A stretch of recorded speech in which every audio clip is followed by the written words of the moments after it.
Subscribe to Agile Neuro and hit the bell icon for latest updates.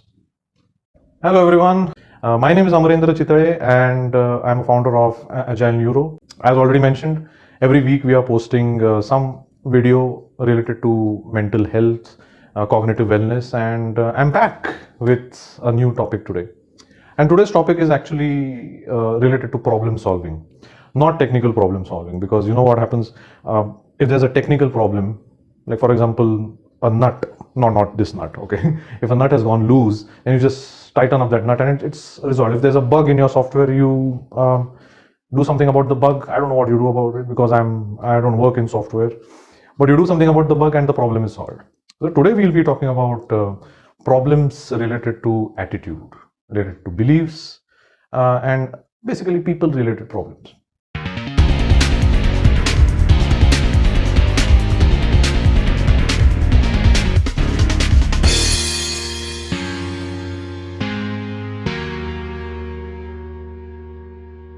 You know really what the problem is? Other people. So many people say this. You know, this person troubles me. That person is a difficult person. Do you have some difficult people in your life? I'm sure you do. Everybody has. You have difficult people in your life. So, do those difficult people have friends? And please don't say no, because everybody has at least one person who is, who believes in that person or who's that person's friend. So, even difficult people, according to your definition, even difficult people have friends. So, there is somebody who considers that difficult person not to be difficult. Then who is difficult? You. No, actually, there is no such thing as a difficult person. It's a clash of personalities, a clash of values, it's a clash of beliefs. Okay. But today, what we'll be doing is we'll be understanding neurological levels, and this was conceptualized by someone by the name of Robert Dilts, and he came up with neurological levels, which is used in the area of behavior and attitude based problem solving related to human beings. Okay.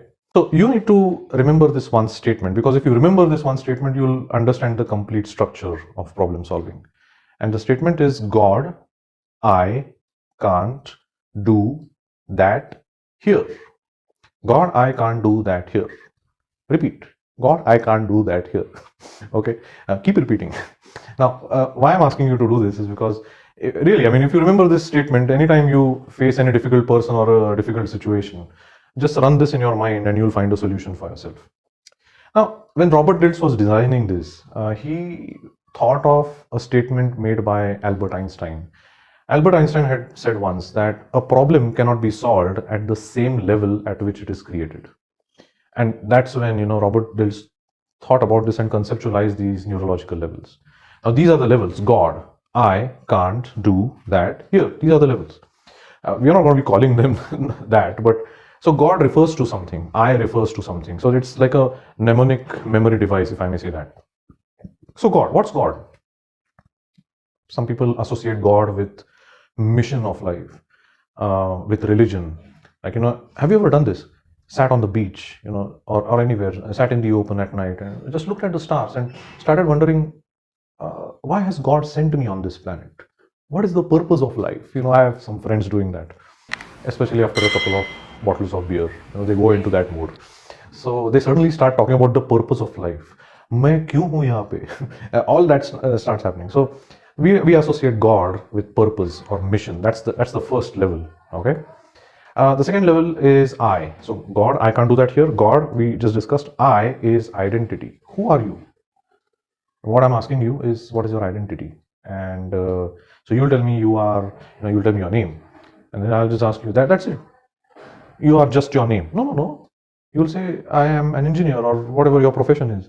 And then I'll ask you, oh, that's it. Your name and your profession. That's it. Then you'll say you're a son, you are a daughter, or whatever it is. I'll keep on asking you this. After 25th or 26th iteration, suddenly, a light will appear from behind you. You'll turn into a saint because that self-awareness has really crept up. Okay. So I is the identity. Okay. Third is can't. How many of you can't swim? Okay. How many of you can swim? Okay. So those who can swim are human beings, which means human beings can swim. So those who say you can't swim, you are not human beings. Oh, no, that's not true. So can and can't is really related to your belief system. You believe that you can't swim, but actually that's not the case. Everybody can swim unless there's some physical disability. Everybody can swim. It's just that the people who said that they can't swim, you don't swim yet, and it's got to do a lot with your belief system. Okay, so God, I can't. Can't is beliefs and values. Okay, do is capabilities. What can you do? Capabilities. So you'll come up with a big list of capabilities. That is your behavior. The way you're sitting just now, watching this video, or maybe you're standing somewhere. Now, you will change your behavior if you see someone important walking towards you. Let's say the person that you respect the most is walking towards you, comes and stands in front of you, and you will change the way you're sitting or change the way you're standing. That doesn't mean that you have dual personality, right? You're just flexible. You're flexible with different people. Okay, so that do is capabilities. So God, I can't do, that is behavior, which I just described, and here is environment, which is there all around. Okay, now let's reflect on Einstein's statement. A problem cannot be solved at the same level at which it was created. So these are the levels. Whenever you have a problem related to people or the attitudes or beliefs or behavior, think of which level the problem exists, and then think of any other level that it can be solved. I'll demonstrate with an example. Let's say you're a parent to a child who continuously is getting bullied at school. All of us have been ragged and bullied at school, but there are some kids who are regularly bullied at school. It's like it's written over here, bully me. And when they get into the school, rather when they cross that gate and go inside, it reflects in their physiology. They have that inferiority complex, and other people see that physiology, and then they know that they can take this person's case. Now, where does this problem exist? Now, if you are a parent to such a child, you realize that your job is cut out. What will you do? I know some parents who will go and complain to the teacher, who will tell those kids that you're not supposed to do this. But really, these are not the solutions, because teachers and these other students are not in your control. These are just, and more importantly, you are not empowering your kid, are you? Because then for any other problem, he's always going to come back to you. Then I know some parents who would change the school and put the child in some other school. It doesn't make any difference. What you're doing is that you're changing the environment, but every school environment is the same. The same problem repeats itself. So if I were to ask you where this problem exists in God, I can't do that here, what will you tell me? You will tell me that this problem probably exists at beliefs level. And you're right, it exists at belief level, because what is the child believing about himself? An inferiority complex is there. What is the belief system? That I am inferior to others. And that's reflecting in the physiology. And some people try to, so the problem exists at belief level, and some people try to, deal with this problem by changing the environment. So they went into the environment level and tried to resolve the problem. It doesn't work there. I know some parents who would, what they would do is send the child for the self-defense classes like Taekwondo or Karate, that's a good option. The problem exists at belief level, and you are solving it at the capabilities level. Yeah. But then that gives rise to another problem. The child that was getting bullied now is bullying others. Well, that could happen. Okay. And now where are you going to solve this problem? Environment? No. Behavior? No. Because what are you going to tell the child? Okay. In fact, you could tell something to the child. You could tell the child, with great power comes great responsibility, and you are a responsible person. You are a hero and not a villain. You are powerful and you are a hero. You. Now, what is you? You is basically the identity level statement. It's an identity level statement.